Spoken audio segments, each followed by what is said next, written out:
Hey guys, thank you so much for coming to my channel. If you have been here before, thank you for coming back. And if this is your first time, thank you for stopping by.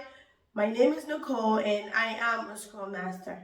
On today's topic, we're going to talk about what are some things that can prevent your team from being able to complete or the sprint commitment. What are some things that can pretty much prevent your team from being able to achieve all the user stories that they had committed to do for that particular sprint. So let's say that your team is working on a 2-week sprint, right? And you just had your sprint planning. Again, a sprint is a timeline when your team wants to deliver a certain amount of work. So you guys meet in your sprint planning to pretty much select the work that your team is hoping to deliver at the end of that 2 weeks.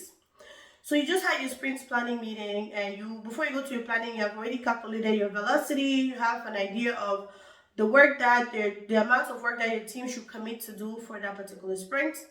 So you have done your velocity calculation and you've also done your capacity calculation, and then you have an idea of what your team should commit to for that sprint.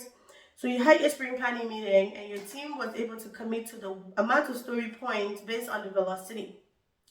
So your sprint started and you are almost in the middle of your sprint and you realize that there's still a lot of stories on the board that are not done, or they're not even moving around the board. The statuses are not changing. The stories are still almost in the same place, and you start wondering what could possibly be the reason why these stories are not getting done on time. So there are a few reasons that can pretty much impact your team from being able to deliver the work that they committed to do for that particular sprint. So just make sure that any story that your team is accepting during the sprint planning meeting, all of the story meet the definition of ready, because if it doesn't meet the definition of ready, the team might not be able to deliver the work on time. So another thing that I could possibly think of if the team is not being able to deliver the work on time is, did they even have a backlog refinement? Did they have a grooming session? It's very important that you, the Scrum Master, schedule a grooming session where your team can come together, including the product owner, to go over each and every one of the user story, for them to understand the description of the user story, for them to understand the acceptance criteria of the user story, and they are able to also estimate the user story. So it's very important that before your sprint planning meeting even, your team should have a backlog refinement meeting to groom the story and everyone understand all the description of the user story. Before they're pulling any story into the sprint, it should meet the definition of ready.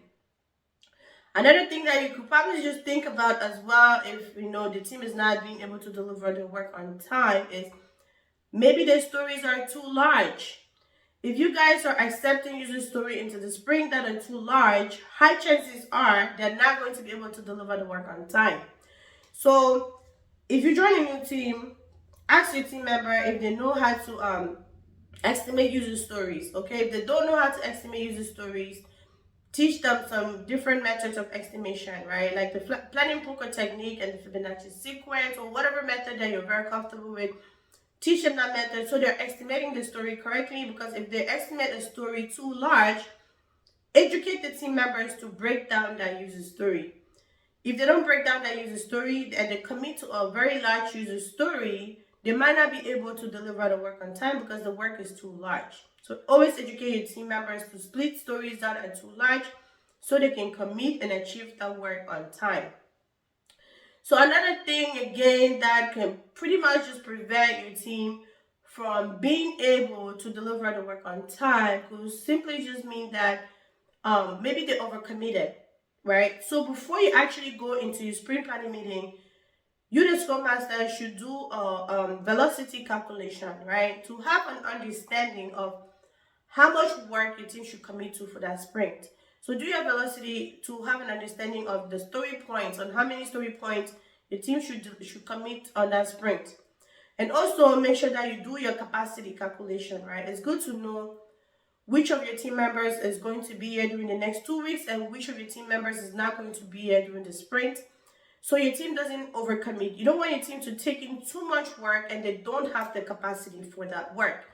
And you don't want to also have your team to overcommit from the velocity. So whatever your velocity says, try to, when you guys are in your sprint planning meeting, once they get to that velocity, just try to educate your team to maybe to not accept any more work into the sprint. And if they do get done with the work early in time, the one that they committed to, they can always pull in more work into the sprint. So just educate them to not overcommit. So it's very good that you do your velocity calculations and also your capacity calculations as well to prevent your team from accepting too much work in the sprint. So there's so many things that can prevent your team from being able to deliver their sprint goal. So just make sure that, again, like I said, all the user story meet the definition already. If it doesn't meet the definition already, if the team members don't understand the description of the story, they have a lot of questions, make sure that you guys get the subject matter experts to come to your refinement meeting so they can pretty much explain the requirements to the team to the best of their understanding so they can be able to understand the work that you're accepting into the sprint, because you don't want your team members to be committing to what they're not going to be delivering. So just make sure that they have the refinement meeting and you invite all the people that are adding value so they can come in and help your team to get all the clarity that they need so the work doesn't get stuck. And if your team members are accepting any story that has any dependencies, make sure that you guys identify what story is depending on, and also make sure we get the timeline on when the other story is going to get done so our team member story doesn't get blocked so they can deliver their work on time. All right, so let's say that you guys are in the middle of your sprint and your team members are getting new requirements, new requests from the product owner, new work that's coming in, unplanned work. So at this point, you, the Scrum Master, need to communicate with the product owner and ask the product owner, what value is this new requirement adding to the business? How critical is this work, right? Because your team had already committed to what they think they can deliver in the spring. So if they kept getting new requirements in the middle of the spring, high chances are they might not be able to deliver the work on time. If new requirement keeps coming in the sprint, they might not be able to deliver it because they might not have the capacity to do the work. So all you need to do, just find out what value is this adding to the business. And if it's something that's very, very critical, ask your team member if they're going to be able to deliver everything that they had committed to for that spring, and also if the new requirement that's coming in, if they're going to also achieve those as well. However, if your team member says they're not going to be able to deliver what they already committed to and what is coming in as well, then communicate with the product owner and let them know that the team doesn't have the capacity to do this additional work.